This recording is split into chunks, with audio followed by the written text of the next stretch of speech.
आज दो बड़ी घटनाएं हुई, एक अच्छी और एक कम अच्छी।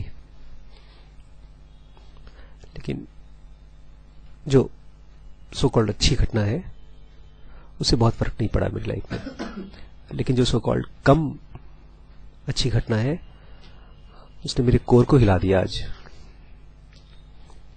वो एक मूवी थी। कल जब वो फिल्म चालू हुई तो मेरे बगल में एक लड़का बैठा हुआ था, वो उसको देख रहा था।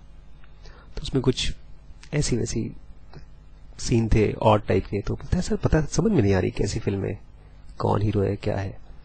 मैं अपना किताब पढ़ रहा था, फिर देखता रहा, बीच बीच में मेरे कान अपने आप उधर खींचे चले जा रहे थे। फिर अचानक उसमें गाना आया, तो गाना मुझे बड़ा अच्छा लगा। मैंने उसको पूछा यार कौन सी फिल्म है, उसको नाम भी नहीं पता था फिल्म का। फिर उसने खोज खाज के नाम बताया। मैंने कहा मुझे डाल दे, फिल्म में फोन में डाल दिया उसने। फिर घर पे आया तो मेरा फोन कनेक्ट नहीं हो रहा, तो फोन में से फिल्म कैसे निकाले, वो पॉसिबल नहीं हो पा रहा था। तो मैंने कल फिर पहली बार लाइफ में फोन में पूरी एक मूवी देखी। मतलब ऐसा नहीं कि देखेंगे, देखते रहे। फाइनली ऐसा लग रहा था जैसे किसी ने एकदम सर्दी में धूप नहीं होती, लू जो होती है, सब करके धक्का मारा हो।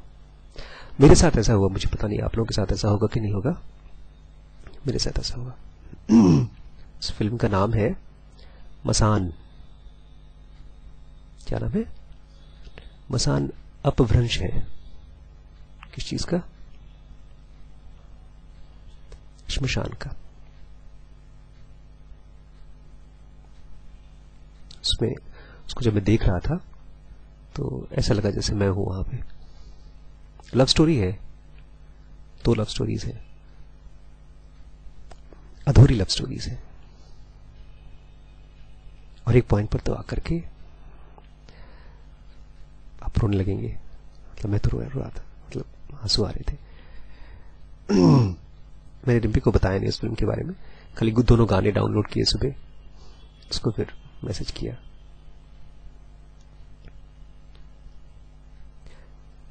इस फिल्म को देख करके मुझे ये कहने का मन है आपको, the obvious is that which is never seen until someone expresses it simply.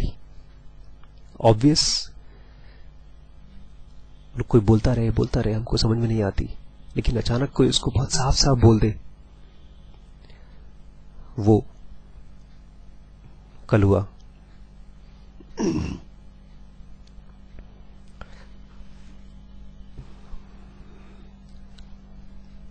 दो कहानियां उसमें, आप लोग देखिएगा मूवी।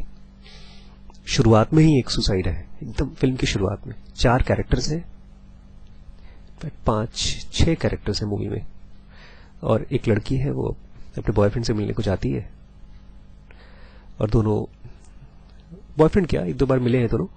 लड़की अपने घर से निकलती है सूट में, जाके पब्लिक टॉयलेट में अपने कपड़े बदलती है, और पब्लिक टॉयलेट में से बाहर आती है। दोनों एक होटल में जाते हैं, होटल में कमरा लेते हैं, वहां पर दोनों पहली बार सेक्स को एक्सप्लोर करते हैं। तब तक अचानक से पुलिस आ जाती है, और फिर लड़का बेचारा शर्म के मारे बाथरूम में भाग जाता है, रोता रहता है। लड़की भी शर्म के मारे रो रही होती है, पर पुलिस वाला बहुत दुष्ट टाइप का आदमी था। लड़की की फोटो ले रहा है, नंगी लड़की की, उसको बोल रहा है अब तो तेरी तो जिंदगी गई, और लड़का को भी बोल रहा है अब तेरे को भी लाइफ खत्म कर देंगे, ये हो जाएगा वो हो जाएगा। इसलिए तब तक से दरवाजा जब तोड़ा बाथरूम का, तो उसमें लड़के ने अपने आप को हाथ काट के मार डाला। ये फिल्म की शुरुआत थी।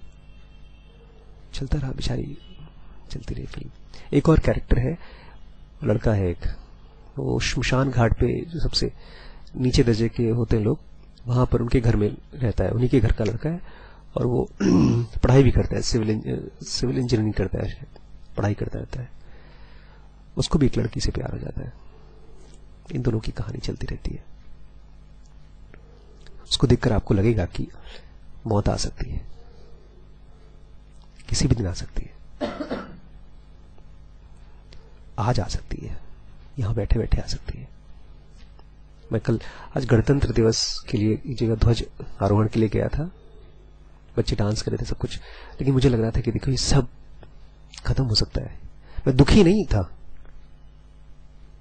बट ऐसे रियलिटी आपकी आंखों के सामने आ जाए, जैसे आप अपने आप को बहुत अमीर समझते हो और अचानक मालूम पड़े कि आपके अकाउंट में कोई पैसे नहीं है, औरों को नहीं पता लेकिन आपको पता है, सब चल रहा है वैसे ही।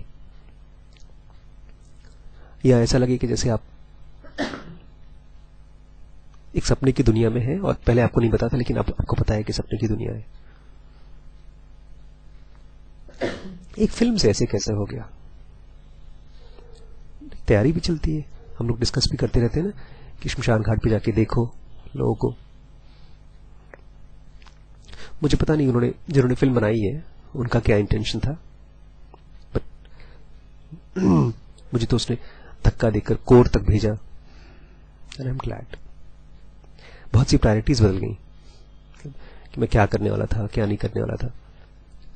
बदली मतलब कि आज जो मैं शायद 2 साल पहले बात करने वाला था और जल्दी करूंगा, कि अब तो मरने वाले हैं, हो सकता है कल मर जाऊं, हो सकता है परसों मर जाऊं।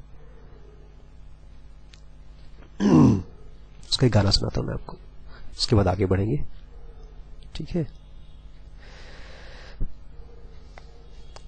उस गाने के बोल है, मन कस्तूरी रे जग दस्तूरी रे। कस्तूरी मतलब, पहले गाना सुन लेते हैं फिर डिस्कशन करेंगे।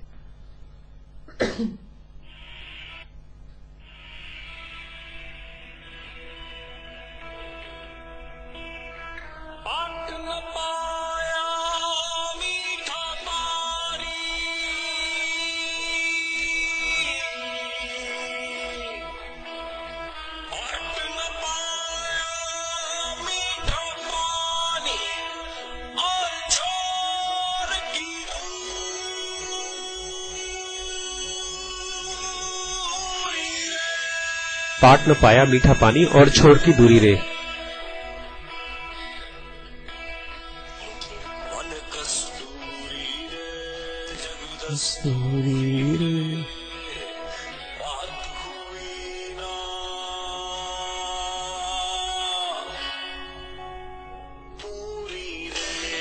बात हुई ना पूरी रे।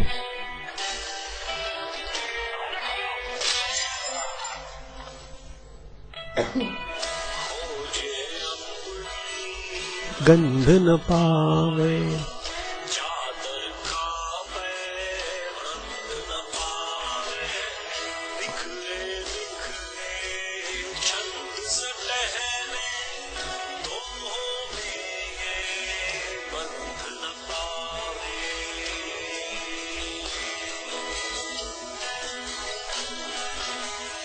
राज्य होके फिर की लट्टू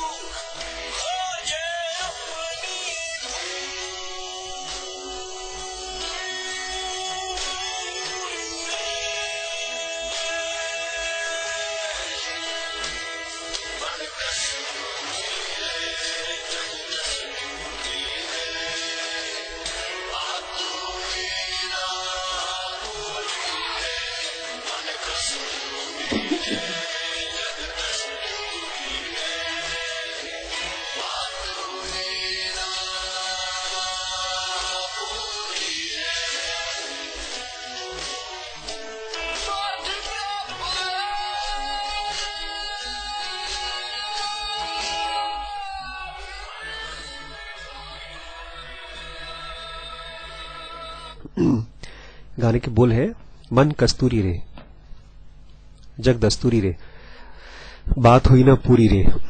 बेसिकली कुछ अधूरा महसूस होता है हम लोगों को, रोज महसूस होता है, और अधूरापन को भरने के लिए हम लोग प्यार मोहब्बत करते हैं, और जब मिलता है प्यार तो बहुत अच्छा लगता है। लेकिन अचानक से प्यार छिन जाता है, डेथ हो जाती है जब, तो प्यार छिन जाता है। तो उसी को कह रहे हैं कि खोज हुई ना पूरी रे, खोजे अपनी गंध न पावे, चादर का पैबंद न पावे। अपनी खुद की गंध खोजते हैं लेकिन मिल नहीं पाती, और चादर का पैबंद न पावे, अपनी चादर को खोजते हैं, उसके पैटर्न को खोजते हैं लेकिन हम उसको पा नहीं पाते हैं। बिखरे बिखरे छंद से टहले, छंद समझते हैं ना, जो कविताएं होती हैं ना, उसके जो शब्द होते हैं उसको छंद बोलते हैं। छंद, अंतरा, बोल, बिखरे बिखरे छंद से टहले दोहे में ये बंद न पावे। हम अपने आप को इधर उधर बिखरे बिखरे पा रहे हैं, हम सोच रहे हैं किसी बड़ी ग्रैंड चीज का हिस्सा बन जाए, लेकिन दोहे में ये बंद न पावे, बंद नहीं पा रहे हम, किसी ग्रैंड चीज के हिस्सा नहीं बन पा रहे, कभी पूरापन नहीं महसूस हो रहा है। नाचे होके फिरकी लट्टू, कैसे नाचते हैं हम लोग? फिरकी लट्टू की तरह। फिरकी लट्टू तो जानते हैं ना? खोजे अपनी धूरी रे घूरी, अपने ही सेंटर को खोज रहे हैं हम, मन कस्तूरी रे।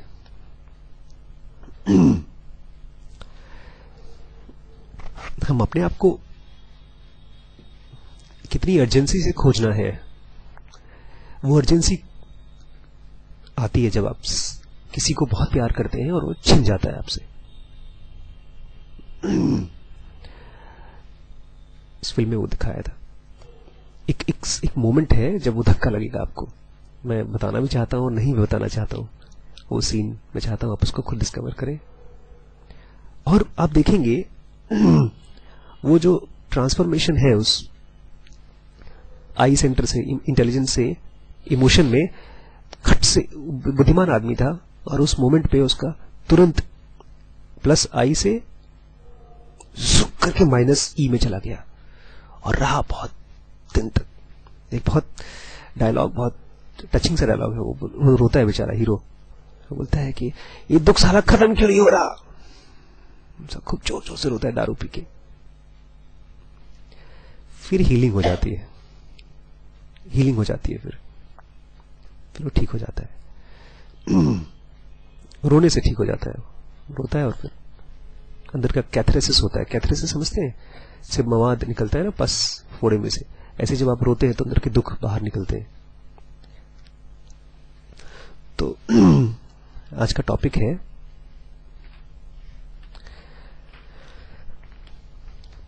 We don't even protest. हमारे आसपास जो चीजें हो रही है ना, उससे हमारे अंदर क्या होता है और हम कैसे अपने आप को नुकसान पहुंच रहा है, फिर भी हम प्रोटेस्ट नहीं करते। कल मैं देख रहा था इस फिल्म में, काफी रियलिस्टिक फिल्म है मसान, और ढेर सारे एक्सीडेंट्स, ह्यूमन एक्सीडेंट्स दिखाए हैं। जैसे कल फिल्म में ही दिखाया है कि पुलिस वाले ने जब देखा तो उसने रिकॉर्डिंग करना शुरू कर दिया। लड़का लड़की एक होटल में पाए गए तो गलत चीज पाई मतलब है, तो उसने वीडियो रिकॉर्डिंग करना शुरू कर दिया। तो वीडियो रिकॉर्डिंग करना गलत है कि सही, या बिना शादी के एक होटल में जाके सेक्स करना गलत है कि सही? भाई वो लोग लड़के हैं, जवान लड़के लड़कियां एक्सप्लोर कर रहे हैं, जगह नहीं है बाहर तो होटल में जाएंगे। एनिमल्स होते तो रोड पर कर लेते, लेकिन ये जवान लड़के लड़कियां हैं, तो गलत है कि सही है? उसको आप गलत सही नहीं बोल सकते, वो तो है जो हुआ है। उसके बाद पुलिस को जब पता चला वहां पर इस तरह का एक्टिविटी चलती है तो अंदर घुस आए, और जब आए तो लड़के को पीटना शुरू कर दिया, लड़की को पीटना शुरू कर दिया, डांटना शुरू कर दिया और वीडियो बनाना शुरू कर दिया। लड़का अंदर भाग गया और लड़के ने अपने हाथ काट के सुसाइड कर लिया। उसने सही किया कि गलत किया? एक्सीडेंट था। फिर पुलिस एज यूजुअल, मैं किसी आदमी पुलिस की बात नहीं कर रहा हूं, इन जनरल सभी कोई अपनी हैबिट से काम करते हैं। पुलिस वाला आ गया, उसके बाप को बोलता है कि 3 लाख लगेंगे तुम्हारा केस खत्म करने के लिए, अदरवाइज तुम्हारा केस मीडिया में चला जाएगा, नाम खराब हो जाएगा, यूट्यूब पे चला जाएगा। तो बेचारा बाप परेशान, गरीब आदमी था वही, तो पैसे इकट्ठे करके देने की कोशिश करता है उसको। एक सीन में आके वो बहुत मारता है अपनी बेटी को, 3-4 झापड़ खींच के मारता है। तो बोलता है कुछ सोचा नहीं तुमने इस तरह से सब गलत काम करते हुए? तो बोलती है बात करके अच्छा लगता था उससे मुझे, लड़के से, तुम चले गए। तो बोलता एक बार तुमने सोचा नहीं? उसको डांटा वाटा उसको। तो लड़की भी उसको बोलती है तो आपने भी कहां सोचा, मम्मी बीमार थी, बोल रही थी 2 बार कि चल 2-4-5 दिन से बीमार थी, हो बोल रही थी चलो चलो चलो हॉस्पिटल ले चलो। बहुत पुरानी कहानी बता रही, बचपन की कहानी बता रही। बोलते तुमको क्या याद है, तुम तो 6 साल की थी।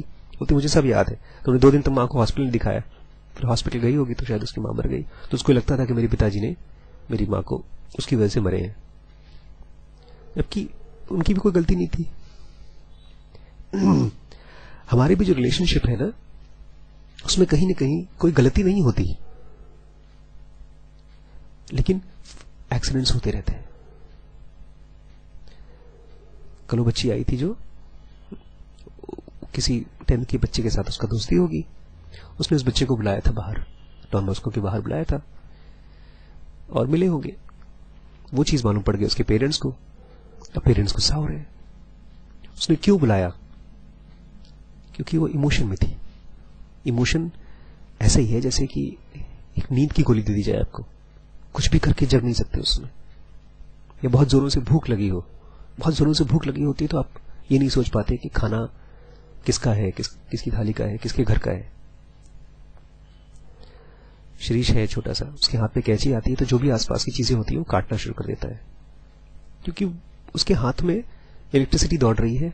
और इलेक्ट्रिसिटी जो है वो कहां से आ रही है? ज्यादातर ई सेंटर से आती है, इमोशन से आती है, एस सेंटर से आती है, इंस्टिंक्ट से आती है। इंटेलिजेंस बहुत कम डेवलप हुआ होता है बच्चे में। फिर जब बच्चा बड़ा होता है तो भी इंटेलिजेंस बहुत डेवलप नहीं हो पाता, क्योंकि स्कूल में जो बच्चे पढ़ते हैं वो खाली तैयारी करते रहते हैं कि कभी न कभी इंटेलिजेंस डेवलप होगा, कभी न कभी होगा, कभी न कभी होगा। इंटेलिजेंस डेवलप हो ही नहीं पाता। क्यों? हमारा जो माइंड है वो इनविजिबल है। अगर हम उसको सूंघ पाते, क्या कर पाते? सूंघ पाते, स्मेल कर पाते, तो पता चलता है कि हमारे माइंड में चल क्या रहा है। लेकिन हम स्मेल नहीं कर पाते। We were to become visible, we could observe and study it. अगर हमारा दिमाग हमारे आंख के सामने होता, जैसे मैं कल देख रहा था फिल्म में, तो मुझे लगता अगर मैं इसकी जगह होता तो मैं ऐसे बोलता, ऐसा करता। अगर मेरी बेटी ऐसे किसी के साथ सो के आती, या तो मैं पुलिस वाला होता, या तो मैं उस लड़की की जगह होता, या मैं उस लड़के की जगह होता, तो मैं ऐसे करता, मैं वैसे करता। ये मेरी इंटेलिजेंस से मैं सोच रहा हूं, मैं उस परिस्थिति में हूं नहीं। मन कर रहा था अंदर घुस के ठीक कर दूं उसको। अगर हमारा मन हम देख पाए तो उसको हम ठीक भी कर पाएंगे। तो मेन प्रॉब्लम आती कहां है? हम अपने मन को देख ही नहीं पाते, इनविजिबल है, और उसको देखने की जरूरत भी नहीं लगती हम लोगों को। If we can not observe and understand our own mind, it is much more difficult to observe and understand somebody else's mind. अगर एक बच्ची अपने बाप से चिल्ला के लड़ाई करके बोल रही है, तुमने मेरी मां को मारा है, उसको ये तो लग ही रहा होगा ना वो सोच समझ के बोल रही है। एक बाप उस बच्ची को मार रहा है कि तुम उसकी किसी के साथ सो के आई हो, तो वो भी तो यही सोच के मार रहा होगा कि मैं सोच समझ के मार रहा हूं। लेकिन जब हम अपने ही मन को नहीं समझ पाते तो हम दूसरे के मन को कैसे समझेंगे? जब हम कहते हैं कि तुमने ये काम करने की हिम्मत कैसे की, इसका कोई तुक है? तुक समझते? कोई लॉजिक है इसके पीछे? हिम्मत तो उसने सोचा कहां? उसने तो कर दिया। जैसे जानवर होते हैं, जानवर सोचते नहीं है। ज़ेनोगा मेरे हाथ में आज है, आप सबके पास भी ज़ेनोगा है, और बहुतों के पास ज़ेनोगा नहीं है, बहुतों के पास नहीं है। जैसे कल जो फिल्म के कैरेक्टर्स थे, उनके पास इस तरह की कोई किताब नहीं थी, उनकी लाइफ में इस तरह का कोई एंकर नहीं है। एंकर मतलब जब मैं कंफ्यूजन में होता हूं तो मैं 3 स्टेप करता हूं। जब मुझे लगता है कि मैं अपने आप को कैसे समझूं, मैं अपनी वाइफ को कैसे समझूं, मैं अपने बच्चे को कैसे समझूं, तो मैं आकर ज़ेन योगा पढ़ता हूं, 3 स्टेप करता हूं, थोड़ा खाना कम कर देता हूं, सुबह जल्दी उठने की कोशिश करता हूं। इस तरह की छोटी छोटी चीजें हैं जो मेरे पास है, लेकिन बहुतों के पास नहीं है। मैं वही देख रहा था कि जो इनफैक्ट मैंने उसके बाद इंटरव्यू देखा उसका, फिल्म का, उसकी कास्टिंग देखी, उसके एक्टर्स की कास्टिंग देखी, बहुत सी चीजें मैंने उसकी स्टडी की। बोलता है इस तरह के लोग हैं बाहर, रोजमर्रा की लाइफ में इस तरह के एक्सीडेंट्स हो रहे हैं। और बहुत से, ये तो आपके सामने आ गया है, बहुत से एक्सीडेंट्स हैं जो घुट-घुट के चल रही हैं लाइफ। ज़ेनोगा कहती है कि जो हमारे अंदर में इंपल्स आते हैं बाहर से, जो भी एनर्जी आती है आंखों से, नाक से, कान से, मुंह से, वो हमारे दिमाग में जाती है और वो दिमाग में डिकोड होती है। तो जो इंपल्स आती है वो कहां पर जाकर पहुंचती है? वो पहुंचती है ब्रेन में, या तो हमारे सेंसेस में। एक समझ लो मशीन है, वहां पर जाकर के इकट्ठी होती है और फिर हमारा ब्रेन उनको डिकोड करता है। क्या करता है? डिकोड, उसको उसमें से कुछ मतलब निकालता है, कुछ विचार पैदा करता है, कुछ इमोशंस पैदा करता है, वो भी वहीं पर जाके दिखती है हमको, सेंसेस में ही। एक टीवी का स्क्रीन है, जैसे बाहर से एनर्जी आई और स्क्रीन पे एनर्जी हिट कर गई, और उसके बाद उसी स्क्रीन पर उसका रिएक्शन भी हिट करता है, तो हम उसको देख पाते हैं। मतलब आपकी शक्ल में देख रहा हूं और उसके बाद मेरे मन में बात आ रही, अच्छा ये अमन चित्रांश है, तो आपकी शक्ल मेरे स्क्रीन पर दिखाई दी, उसके बाद उस शक्ल का रिस्पॉन्स आया अमन चित्रांश, ये भी उसी स्क्रीन पर आया। ये कैसे होता है, ये आगे पढ़ने का मुद्दा है हमारे लिए, जिनोगा में आगे पढ़ेंगे हम। हर आदमी बचपन से लेकर बुढ़ापे तक ढेर सारे थॉट पैटर्न्स इकट्ठे करता है, जाने या अनजाने, ये सही है, ये गलत है। हमारी पूरी सोसाइटी इस चीज से बीमार है। डंडा लेकर पीट रहा था वो जो पुलिस वाला था, जब अंदर कमरे में पहुंचा पीट रहा था उसको, जबकि वो भी अपने घर में अपनी वाइफ के साथ सोता होगा, सेक्स करता होगा। एक पुलिस वाली थी, उसने इस लड़की के बाल पकड़ के खींच के बिस्तर पर चिपका दिए और यूट्यूब बनाना शुरू किया। वो अपनी यूट्यूब बनाएगा इस तरह से, या अपनी वाइफ की बनाएगा? अगर गलत करेगी तब भी बनाएगा? नहीं बनाएगा, क्योंकि उसके लिए, उसके हिसाब से ये गलत है। फिर भी गलत कर रहा है कोई, क्यों? बिकॉज कहीं ना कहीं मन में एक बहुत स्ट्रांग पैटर्न है कि ये जो लड़की कर रही है वो गलत है। ये पैटर्न है, पैटर्न समझते हैं? एक माना हुआ समथिंग वी बिलीव, जैसे हम ये मान लें कि मुसलमान हिंदू से अच्छे हैं या खराब हैं, या जैसे हम मान लें कि उस मंदिर में भगवान बैठे हैं। ये हमारी केवल मान्यता है, ये सच नहीं है, ये हमारी थॉट है जिसको हम बहुत स्ट्रांगली बिलीव करते हैं। तो उस पुलिस वाले ने क्यों मारना शुरू किया? क्योंकि वो किसी एक चीज पर बहुत स्ट्रांगली बिलीव कर रहा है। और ऐसा इकट्ठे करते रहते हैं हम लोग, रोज रोज रोज रोज रोज रोज रोज। The number is really large and grows daily, रोज बढ़ते जाता है। आप जाते हैं कहीं पर, किसी से मिलके आते हैं, बात करके आते हैं। आज मैं गया स्कूल में, ध्वजारोहण था, मुझे चीफ गेस्ट की तरह बुलाया गया था। मैं गया वहां पर, मैंने खूब अच्छे से प्लान किया कि मैं बच्चों को इसी फिल्म के बारे में बताऊंगा, और कैसे आप अपने मन को देख सकते हैं, आई सेंटर को देख सकते हैं, ई सेंटर को देख सकते हैं।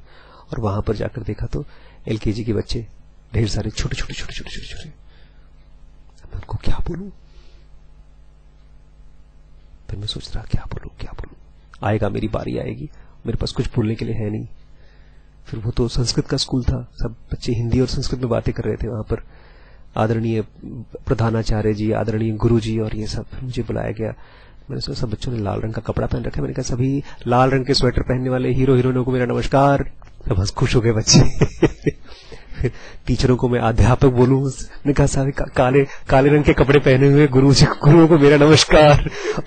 और वो रंग बिरंगी साड़ियां पहन के जो हमारी बहनें बैठी उनको भी नमस्कार। बच्चे खुश हो गए। फिर मैंने उनको खरगोश की और किसकी कहानी, कछुए की कहानी सुनाई। आपने सुनी खरगोश और कछुए की कहानी? वो भी एक मान्यता है कि अगर स्लो एंड स्टेडी। मैंने उनको पूछा कि आपको पता है ना कौन जीता था? बोलते हाँ सर, कछुआ जीता था। मैंने कहा नहीं वो तो आधी कहानी थी, पूरी कहानी उसके बाद है। नहीं सुना आपने? मैंने कहा जब कछुआ जीत गया था तो दोबारा एक बार वो लोग मिले। बोलते चीटिंग है यार, मुझे नींद आ गई थी, फिर से करते हैं। तो इस बार क्या हुआ, उन्होंने लंबी रेस रखी, लखीमपुर से लखनऊ तक। दोनों जाते रहे। इस बार खरगोश जीत गया, कछुआ हार गया। तो बराबर हो गया। तो खरगोश बोलता नहीं, कछुआ बोलता नहीं, फिर से करते हैं और इस बार और लंबी रेस, हम लोग बनारस जाएंगे। तो खरगोश को तैरना नहीं आता था, तो भाग के गया, जहां तक नदी थी उसके किनारे तक जाके बैठ गया बेचारा। पुराने जमाने की बात है, नाव नहीं होती थी उस समय। वेट करता रहा कब आएगा कछुआ। फिर कछुए को बोला यार मुझे तैरना नहीं आता। बोलता कोई बात नहीं, तुम मेरी पीठ पर बैठो, मैं उस पार पहुंचाऊंगा तुम्हें, लेकिन हाँ उसके बाद तुम्हें अपनी पीठ पर बैठा के मुझे विनिंग पोस्ट तक पहुंचाना पड़ेगा। फिर उसने उसको नदी क्रॉस कराई, उसने उसको वहां तक पहुंचाया और दोनों जीत गए। ये हमारी मान्यता ही तो है कि हमको किसी को हराना है, किसी को जिताना है, हमको जीतना है। स्कूल में हमको टॉप करना है। 10 के 10 बच्चे अगर 90% पा जाए तो क्या बुरा। शादी में जाते हैं, सभी दूल्हे दिखते हैं, कौन है जो दूल्हा नहीं दिखता, दुल्हन नहीं दिखती?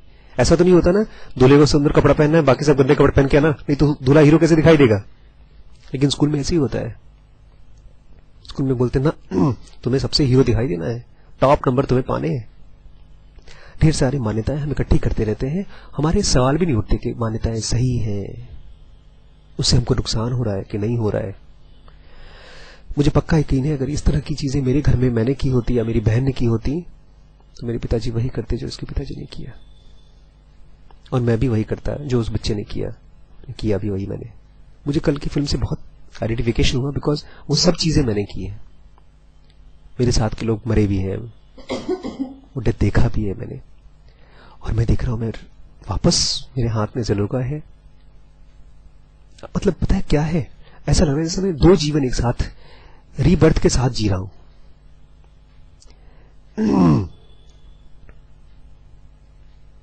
बचपन से इकट्ठे होते जाते हैं। कहां से इकट्ठे होते हैं? पेरेंट्स के पास से, स्कूल से, कॉलेज से, दोस्तों से, जनरल एक्सपीरियंसेस से, फिल्मों से। आप अगर मुझसे नहीं मिलते तो शायद आपके लिए डेथ बड़ी सैड चीज होती, लेकिन अब डेथ बड़ी इंपॉर्टेंट चीज है।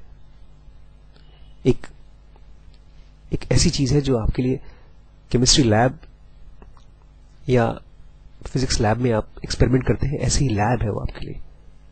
मैं कल 2 घंटे तक देखता रहा उसको। आग जल रही थी, चिताएं जल रही थी, घाट पर पूरी फिल्म शूट की गई है ऑलमोस्ट पूरी की पूरी। उसमें लिखा है इंडियन गवर्नमेंट को थैंक यू बिकॉज उन्होंने घाट पर हमको शूटिंग करने दिया। डेड बॉडी या डेथ, ये सब चीजें वैसे तो बहुत दुख की चीज है, आप शगुन मानते हैं, लेकिन जब आप सीरियस हो जाते हैं अपनी लाइफ के लिए और आप डेथ के बियॉन्ड जाके देखना चाहते हैं तब आपके लिए डेथ बहुत शुभ एक्सपेरिमेंट होता है।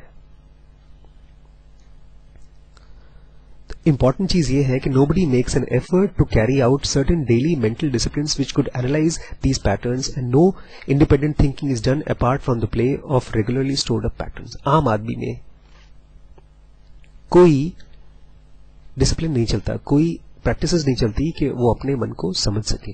पता है हम कैसे जीते हैं? हम ऐसे जीते हैं जैसे कि एक हमारा पैर चल रहा है और उसके नीचे जमीन चल रही है। जैसे आपने पैर चलाया और जमीन भी चली और आप वहीं के वहीं खड़े हैं। या दूसरा तरीके से मैं समझाता हूं, हम ऐसे जीते हैं जैसे हमारे दिमाग में से, जैसे कोई स्पीकर जिसमें से आवाज निकल रही है वो सुनने का काम करे। कभी स्पीकर सुन सकता है? कभी नहीं सुन सकता। स्पीकर का काम है बोलना, लेकिन हम जब किसी को सुनते हैं तो हम दिमाग में बोलते रहते हैं।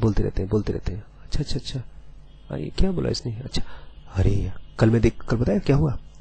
मुझे क्यूरियोसिटी और भी ज्यादा लगी जब फिल्म शुरू हुई थी तो उस बच्चे के मोबाइल फोन में तो डॉक्टर साहब आए, वही वाले डॉक्टर साहब जिनको प्रॉब्लम चल रही है, फैमिली प्रॉब्लम वाइफ के साथ। तो बोलते अरे ऐसे ही होता है, लड़कियां करती हैं ऐसा, साड़ी बदल के जाती हैं और पहले सूट पहन के आती हैं और साड़ी बदल के जाती हैं, बिंदी लगाती हैं और जाकर सोती हैं लड़कों के साथ। He had a kind of disgust कि ऐसा होता है। मुझे देखकर ताज्जुब हुआ उस आदमी को। ये क्या था? एक थॉट पैटर्न था जो इकट्ठा था। एक लड़की अगर छुप छुपा के किसी के साथ सोने जा रही है तो उसकी मजबूरी तो देखिए आप, मजबूरी है कि नहीं? ये एनिमल किंगडम में बिल्कुल भी गलत नहीं माना जाता। अगर गलत होता तो ये प्रोसेस नेचर अपनाता ही नहीं बच्चे पैदा करने के लिए। सबसे स्ट्रांग चीज बनाई गई है बॉडी में, और सोशल नॉर्म्स जो बनाए गए हैं, सोसाइटी के जो नियम बनाए गए हैं वो इसलिए बनाए गए हैं ताकि हमारी सोसाइटी में हमको सुविधा हो। जैसे ये कमरा बनाया गया है, ये इसलिए बनाया गया ताकि हमको सुविधा हो, सर्दी से बच सकें, गर्मी से बच सकें। ऐसे नियम बनाए गए हैं ताकि हमको सोसाइटी में दूसरे हमको नुकसान न पहुंचा सके, हम दूसरे को नुकसान न पहुंचा सके। लेकिन इसी सोसाइटी के नियम के तहत हम फंसे भी हैं। जैसे ये होता है, अभी छोटे बच्चे को, एक जवान बच्चे को या बूढ़े आदमी को किसी से प्यार करने का मन हो तो नहीं कर सकता बाहर मार्केट में।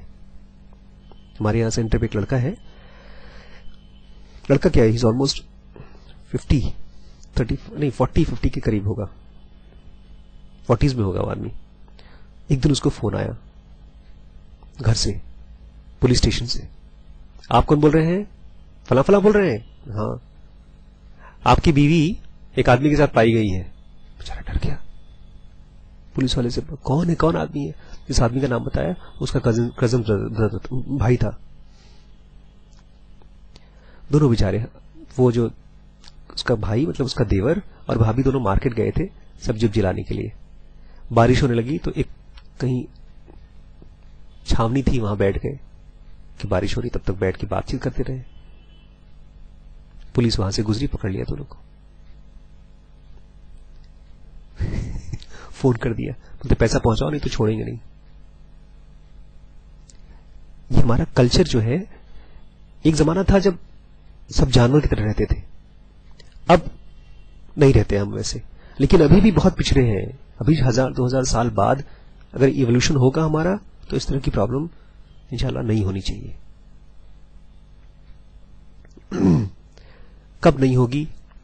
जब हम अपने माइंड में स्टडी करना शुरू करेंगे कि मैं सामने वाले को समझ रहा हूं कि मैं उसको ब्लेम कर रहा हूं, मैं उसको ब्लेम कर रहा हूं तो क्यों कर रहा हूं, मेरे दिमाग में उसके लिए रिएक्शन आ रहा है, गुस्सा आ रहा है, या वो आदमी जो कर रहा है अगर मैं चाहता हूं कि वो ना करे उस तरह का काम, तो मैं कैसे डील करूं उसको।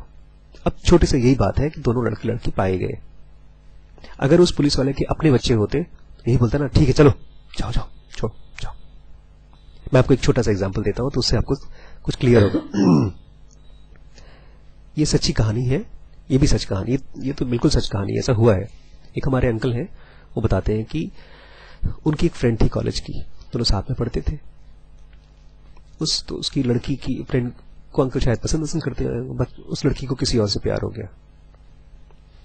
वो था दुकानदार था बेसिकली, वो बेल्ट और चश्मे इस तरह की चीजें बेचता था, वो कश्मीरी था, वो कोई लड़का तो हीरो टाइप का था, उससे उसको प्यार हो गया, दोनों की शादी हो गई। और ये लड़की थी पीएचडी कर रही थी, खूब पढ़ी लिखी लड़की थी। वो लड़का बेचारा कम पढ़ा लिखा, और शादी के बाद इसको बच्चे नहीं हो रहे थे इसको। 2 साल हो गए, 3 साल हो गए। अब एक और मान्यता आती है हमारी सोसाइटी में, कौन सी? बांझ समझते हैं? बंजर जमीन जहां पर खेत नहीं होती, ऐसे ही जिस औरत को बच्चे नहीं हो सकते उसको क्या बोलते हैं हम लोग? बांझ बोलते हैं। एक तरह से गाली हो जाती है, नहीं हो रही तो नहीं हो रही भाई, बट इसको एक रेपुटेशन की तरह माना जाता है। तो बेचारे उसको बच्चे नहीं हो रहे।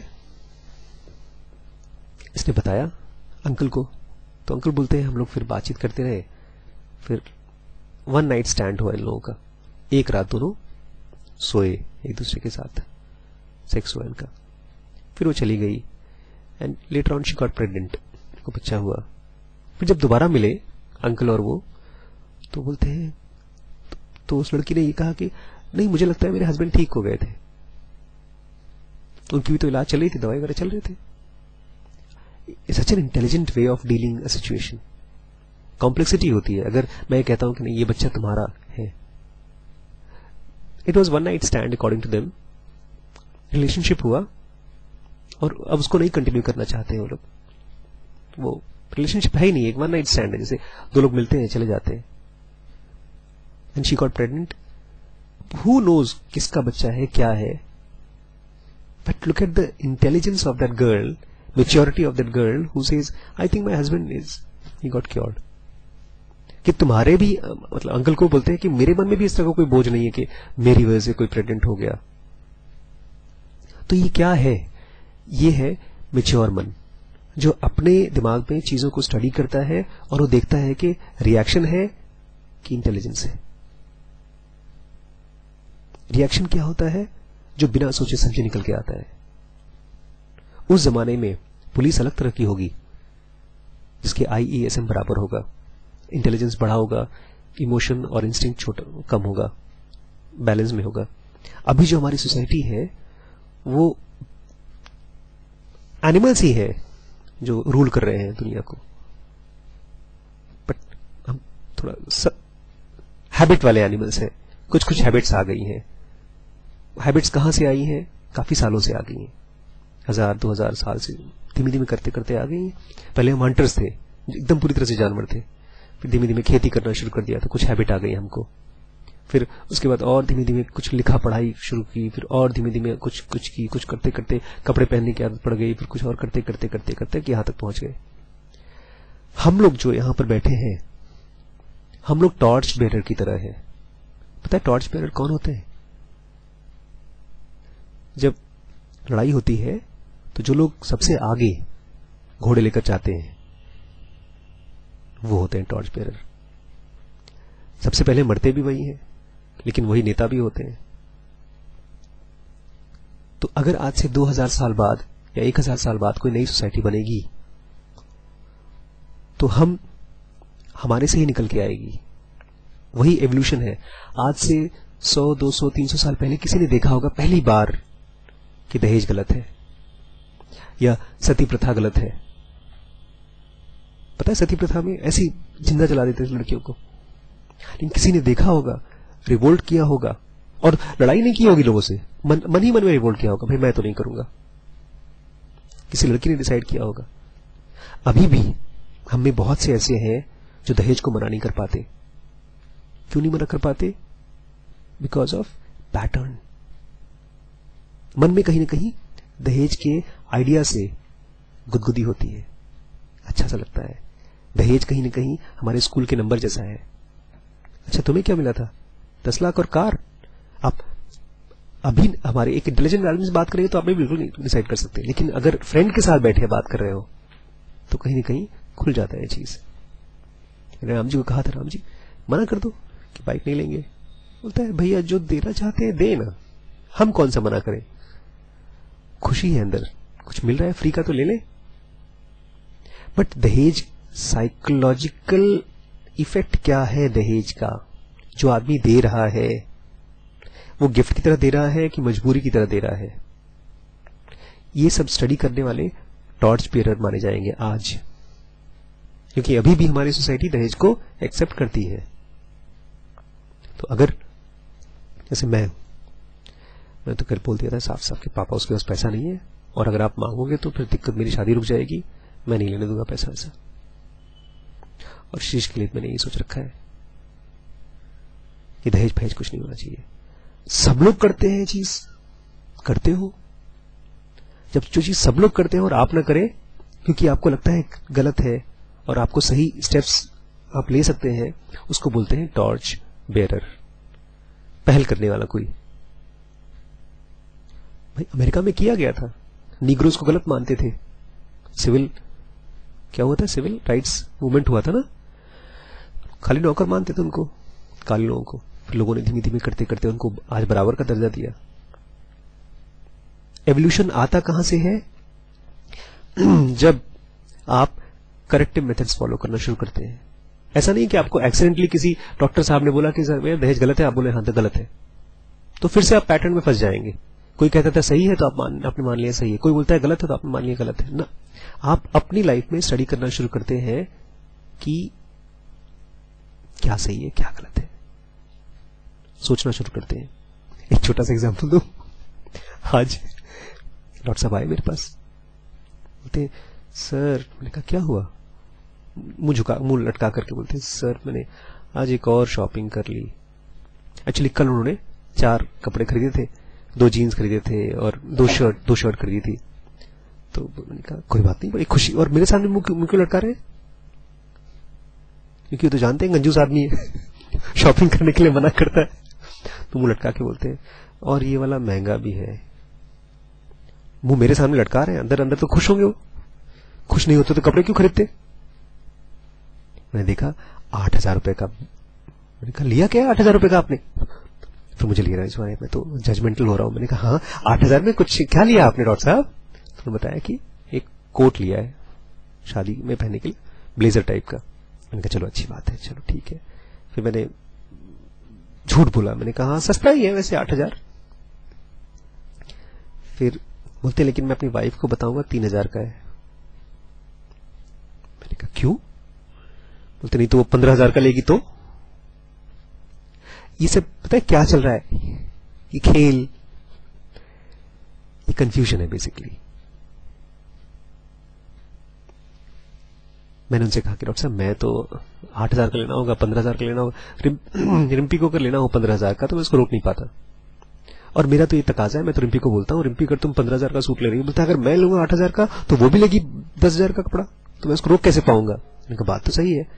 मैंने कहा मैं तो अपनी वाइफ को बोल देता हूँ तुमको 10,000 का लेना तो लो, मैं तो 10,000 रुपये मुझे कैश ज्यादा पसंद है, क्योंकि मैं अपने 10,000 से किताबें खरीद सकता हूँ। हाँ वो तो आपकी प्रायोरिटी है। स्पेशल केस, स्पेशल केस समझते हैं आप? तो सन की है, आप तो पागल है, हम तो आम आदमी हैं। लेकिन मैं जब देख रहा था उनको तो मुझे ब्लेम नहीं करने का मन कर रहा था कि देखो कैसा कैसा खुला खर्च वाला आदमी है। मुझे खाली लग रहा था शिरीष है।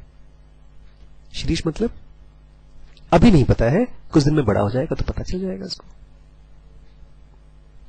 क्योंकि मैं भी ऐसे ही करता था, मैं भी महंगे कपड़े खरीद कर माँ बाप को कम बताता था, या खरीद कर बताता ही नहीं था, चुपके से खरीद के लाके छुपा देता था। एक दिन मम्मी बोलती है मुन्ना ये जीन्स कहां से आई, तो मुझे क्या पता, आप ही लाई होंगी। माँ बाप को याद भी कहां रहता है, लेकिन सब याद रहता है माँ बाप को। बोलता है ज्यादातर लोग कैसे जीते हैं, कहते हैं most persons live by playing back some of these stored in patterns as if a tape recorder, depending on the stimulation, inhibition, irritation received from outside world through the senses. Tape recorder की तरह जीते हैं हम। उनको जो भी बोल दो वही चीज वापस, फिर जो बोल दो वही चीज वापस, और कुछ नया विचार आता ही नहीं उनके अंदर में, नया रिस्पॉन्स आता ही नहीं है। बोलता है such person drifts through life and makes no attempt to improve his situation. ऐसे आदमी ड्रिफ्ट होते रहते हैं। फिर डॉक्टर साहब बोलते हैं मुझे बाद में, और एक्चुअली डॉक्टर साहब बोलते हैं और सर बहुत दिन से मैंने अपने लिए कोई अच्छा चीज खरीदा भी नहीं। कल 4 कपड़े खरीदे थे, पिछले हफ्ते उन्होंने एक नया फोन खरीदा, बोलते कोई अच्छी चीज मैंने खरीदी भी नहीं। तो ये ड्रिफ्ट है। ड्रिफ्ट अपने आप को समझाना कि ये सही है, फिर एक स्टेप और लेना, फिर एक स्टेप और लेना, लेकिन पता नहीं है अल्टीमेटली क्या कर रहे हैं हम। ये बैंक्स ने दुनिया में महंगाई नहीं बढ़ाई है। पता है बैंक वाले क्या करते हैं, बैंकों ने वही काम करना शुरू कर दिया जो पुराने जमाने में जमींदार करते थे। पता है कैसे जमींदार क्या करते थे? उधार देते थे। किसी गरीब आदमी को जरूरत हो तो उधार दे दिया, फिर उनसे जिंदगी भर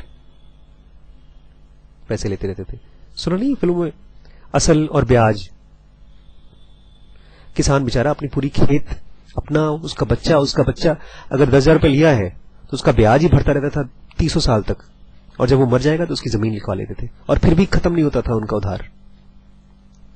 वो बैंक करते हैं, अच्छा आपकी सैलरी 50,000 रुपये है तो आपको हम 20 लाख का लोन दे देंगे। अब आपने एक लोन लिया, एक लोन ऑलमोस्ट भर दिया, तो बोलते हैं वेरी गुड, अब आप और बड़े लोन के लायक हो गए हैं, अब आपको बड़ा लोन देंगे। अब कार लोन आपने भर दिया, अब आपको हाउस लोन देंगे, बिकॉज आप लोन अच्छे से भरते हैं। चलते रहता है। और लोग इसको लेते क्यों है और भरते क्यों है? Because of tape recorder. बोलते हैं कि कार कौन सी लेनी चाहिए? जो पड़ोस वालों ने ली है। पड़ोस वालों ने किसको लेकर देखकर ली है? उसने भी पड़ोस वालों को देखकर ली है। ये टेप रिकॉर्डर है। आप अपनी जरूरत को, अपने दिमाग को इस्तेमाल करके कुछ नहीं करते। उसको शायद पता भी नहीं है कि उसकी लाइफ ड्रिफ्ट हो रही है। और कभी कभी क्या होता है, कुछ खास चीज, सम प्रीडोमिनेटिंग ड्रिफ्ट्स, कुछ खास ड्रिफ्ट आप बार बार करते हैं, makes a person do one thing in preference to others. तो आप एक चीज को बाकी चीजों से अच्छा से कर सकते हो। तो बोलते थे बहुत पैशनेट आदमी है, कितना प्रोफेशनल आदमी है, कितना अच्छा गिटार बजाता है, कितना अच्छा सर्जन है। ऐसे यहां पर कुछ डॉक्टर्स हैं, बहुत इंटेलिजेंट हैं पैसा कमाने में, मरीजों को इलाज करते हैं और खूब पैसा कमाते हैं, खूब इलाज करते हैं, खूब पैसा कमाते हैं। They are able to do something very good financially for themselves, लेकिन वो भी ड्रिफ्टेड है। क्यों? बोलते हैं but whatever man does, अगर आदमी कुछ भी कर रहा हो, he should at the same time ask the question, उसको एक क्वेश्चन अपने आप से पूछना है। और वो कौन सा क्वेश्चन है? What is the purpose of life and birth, and am I approaching nearer to it however slowly. जब मैं इस फिल्म को देख रहा था कल, मुझे लगा आशीष भाई, अगर तुम कल मर जाओगे तो तुमने क्या चीज तुम्हारे लिए इंपॉर्टेंट है? तुम्हारी प्रैक्टिस जिसके जरिए तुम अवेयर रह पाओगे, या एक अच्छा बैंक बैलेंस? बच्चों के लिए नहीं, मेरे बच्चों के लिए नहीं, मेरे लिए। तो वही बोल रहा है कि आप अपने आप से क्वेश्चन पूछिए, what is the purpose of life and birth, और चाहे कितना भी धीमे धीमे उसकी तरफ मैं जा रहा हूं कि नहीं जा रहा हूं। और अगर आपका आंसर नो है या ईमानदार नहीं है, आप बोले नहीं करना तो है, लाइफ का पर्पज तो ये है कि हम अल्टीमेटली एनलाइटन होंगे, अल्टीमेटली अपनी मौत को हम जी लेंगे, बट अभी क्या है, अभी क्या है, परिवार है, अभी बच्चे हैं, और पता है कोर्स में भी ज्वाइन कर रखा है, एमबीबीएस भी करना है और एमडी भी करना है और करियर भी बनाना है, और ये भी वो चीजें आप अपने आप को भरमा रहे हैं। क्यों मैं बोल रहा हूं भरमा रहे हैं? क्योंकि जब डेथ आती है तो आई सेंटर से जुप करके कहां पहुंचते हैं आप? -E में। और वो जैसे कहता है ना, दुख साला खत्म क्यों नहीं हो रहा, वो हालत हो जाती है। ऑटोमेटिक है ये, कोई कंट्रोल नहीं है हमारा अपने ऊपर। और हमको ये अभी भी नहीं लगता कि हमको अपने को इस मायाजाल में से निकालना है। हम देख रहे हैं, बंधे हैं रस्सी। कोई भी आदमी, कोई भी इंसिडेंस हमको इंटेलिजेंस में से कट करके -E में डाल सकता है। अभी जा रहे हैं आप, उंगली कट जाए मान लो आपकी, या जेब में से पैसे चोरी हो जाए, दिमाग का आपा नहीं इस कंट्रोल में रहेगा, रोना आ जाएगा। समझदार आदमी, आज एक बहुत समझदार लड़की ने मुझे व्हाट्सएप किया, सर मेरा बॉयफ्रेंड फोन नहीं उठा रहा। मैंने कहा कोई बात नहीं, अगर फोन नहीं उठा रहा तो उसको बोलो अभी पहले तू काम डाउन हो जा। कैसे काम डाउन हो जा? मैंने कहा उसको काम डाउन कैसे करेगी अगर तू काम डाउन नहीं रहेगी तो? उसकी वेलबींग कैसे मालूम करेगी अगर तू वेलबींग नहीं है तो? लेकिन फिर भी सवाल नहीं उठता कि हम अपने आप को पहले ठीक करें कि ना ठीक करें। जो भी कर रहे हैं आप, जो भी एक्टिविटी कर रहे हैं, बोलता है हाउ एवर नाइस, ग्रैंड या नोबल आपको लग रहा है, अगर आप purpose of birth and death किस लिए पैदा हुए हैं, आप इस सवाल को अगर आप एड्रेस नहीं कर रहे हैं तो ड्रिफ्ट है।